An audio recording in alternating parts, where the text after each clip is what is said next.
रोने से कोई सत्ता नहीं देता। अगर मैं लड़ता नहीं तो अभी तक मैं भी किसी कोने में पड़ा रहता। मैं लड़ा, मैंने मेरा परिवार खो दिया, मेरी जिंदगी खो दी, मेरी नींदें खो गई। 5 बजे आके सोता हूं, 9 बजे आके उठ के चलता हूं। छोटे छोटे बच्चे हैं, वो पापा पापा करते हैं। हर आदमी अपने बच्चों के साथ रहना चाहता है। हनुमान बेनीवाल जैसा नेता इस कौम को दोबारा मिलेगा नहीं, इस बात का ध्यान रखना। मेरे विरोधी भाइयों को भी कहना चाहूंगा कि एक बार आधा घंटे मन से ये सोच लें कि हनुमान जो लड़ाई लड़ रहा है, ऐसी लड़ाई आज से पहले किसी ने लड़ी थी क्या, या आगे भी लड़ सकता है। पूरा जीवन समर्पित कर दिया और जिसके खिलाफ लड़ा, चाहे वो कितना भी बड़ा था, उसे उसका अंजाम तक पहुंचाया, उनको सलाखों के पीछे पहुंचाया। और कई लोग जो बदमाश थे उनको ऊपर का रास्ता भी दिखाया राजस्थान के अंदर। दिखाया कि नहीं दिखाया? इसलिए आप लोग हिम्मत रखें, प्रयास करें। इसी तरह जैसे छोटे भाई ने बताया कि आने वाले समय के अंदर हमारे कॉलेज यूनिवर्सिटी के जो भी अध्यक्ष है, मैं भाई दोनों हमारे हरिंदर और बांता दोनों बैठे, बच्चे दोनों चुनाव लड़े मजबूती से। लेकिन जोधपुर की जो हार है, इसकी थोड़ी सी पीड़ा हम सबको दिखाई दे रही है और हम सब थोड़े व्यथित हुए थे। लेकिन हारना चलता रहता। हम तो उस समाज के अंदर पैदा हुए जो हमेशा लड़ता ही रहा है। हमारे को जीत कभी नसीब ही नहीं हुई। जीत हो भी जाती तो भी संघर्ष करना पड़ता। छोटे भाइयों को आश्वस्त करना चाहता हूँ, आगे तुम्हारा भविष्य उज्जवल है। तुम लोग मजबूती से जुटो। ये प्रदेश देख रहा है, देश देख रहा है। मैं तो चाहता हूँ कि ऐसे नौजवानों का हाथ में राजस्थान की सत्ता हो। भाइयों, आसाम का उदाहरण देना चाहता हूँ।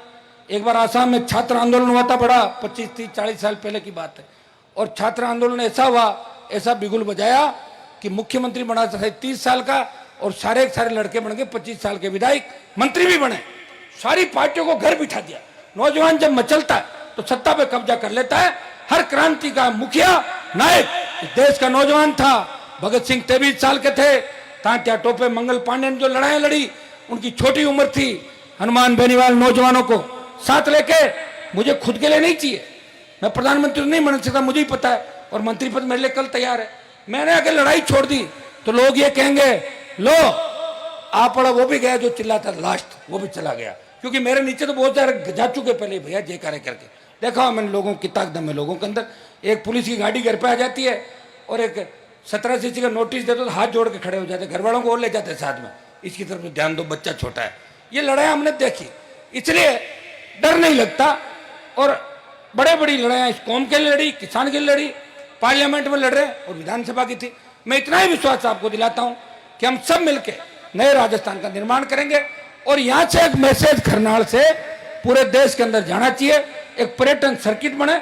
और दिल्ली के अंदर भी हम प्रयास करेंगे कि तेजाजी महाराज के इस हमारे खरनाल मंदिर, सुरसुरा, इनको राष्ट्रीय महत्व और इनको पर्यटक स्थल दिल्ली की सरकार भी घोषित करे। प्रयास मेरी तरफ से पूरे रहेंगे, राजस्थान में भी हम कोशिश करेंगे। लेकिन मुझे लग रहा है प्रयास करते करते आप खुद की सरकार बना लोगे, ऐसा मुझे लग रहा है। बना लोगे सरकार अपनी, ऐसा लग रहा है। तो जब सरकार खुद की बन जाए तो रात को बैठ के रातों रात कर लेना जो भी काम करने को, मना कर रहा है क्या? तो सरकार जो होती है सब कुछ। ये डिप्टी साहब अभी जो चल रहे हैं, ये तो आपकी ताकत के साथ है। जब सरकार बन जाए ये खुद ही काम करते रहेंगे, आगे जैसे चाहे वो कर लेंगे, दौड़ रहे हैं सारे। देखा आपने, ये सब इसलिए है कि ये भी उत्साहित हो रहे हैं। ये भी जो अधिकारी राजस्थान के, वो मुझे कहते हैं कि हनुमान जी क्या खाते हो आप? मैंने कहा मैं तो 4 रोटी खाता हूँ, 3 रोटी और दाल। बताओ क्या चलते कैसे हो? मैंने कहा तो भगवान की कृपा। मेरे आज तो मैंने सुबह से खाना भी नहीं खाया। मैं को ऐसे नहीं कह रहा हूँ, नहीं खाया खाना। सीकर से चला हूँ आते आते, अभी बेरासर जाऊंगा 700-800 किलोमीटर, 900-1000 किलोमीटर की फ्लाई हो जाएगी हवा के अंदर। और मुझे खुशी इस बात की कि रामदेव जयंती और तेजाजी की जयंती दोनों आज तेजाजी महाराज का और रामदेव जी महाराज का जो बड़ा दिन त्योहार आज है। और रामदेव जी ने भी सामाजिक समरसता के लिए काम किया।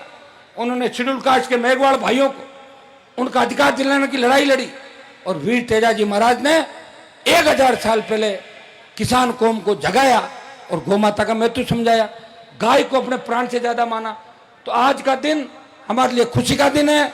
मैं बधाई देता हूं आप सबको, पूरे राजस्थान वासियों को और देशवासियों को।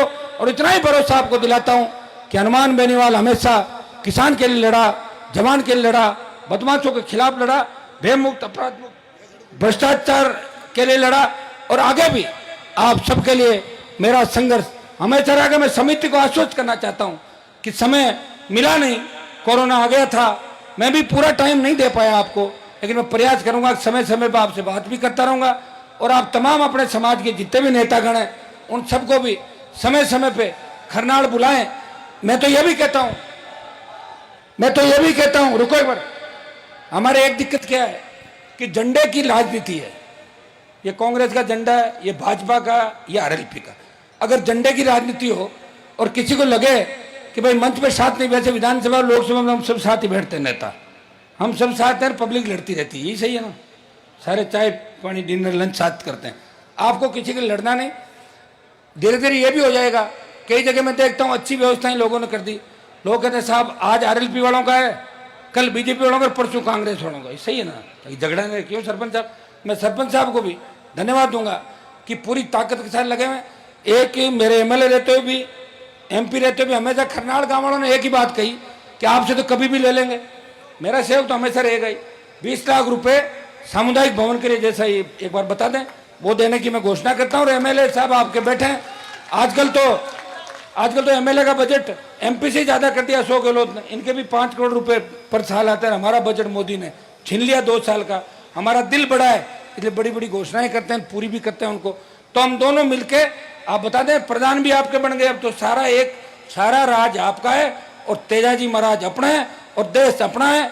आगे बढ़ो मजबूती के साथ और समझ के साथ, हम सबको आगे बढ़ना।